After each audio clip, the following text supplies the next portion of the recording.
Bago umakyat sa langit, ano ang pangunahing utos na iniwan ni Jesus sa kanyang mga alagad?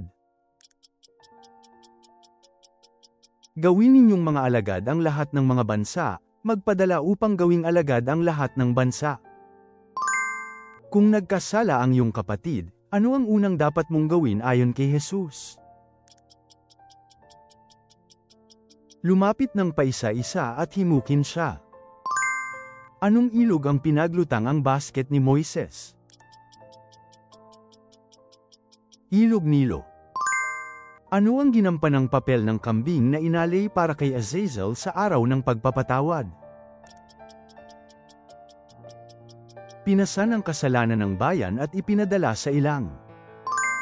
Sa anong taon ng paghahari ni Yoas ng Juda naging hari sa Samaria si Jehoahaz? Ika-23 taon.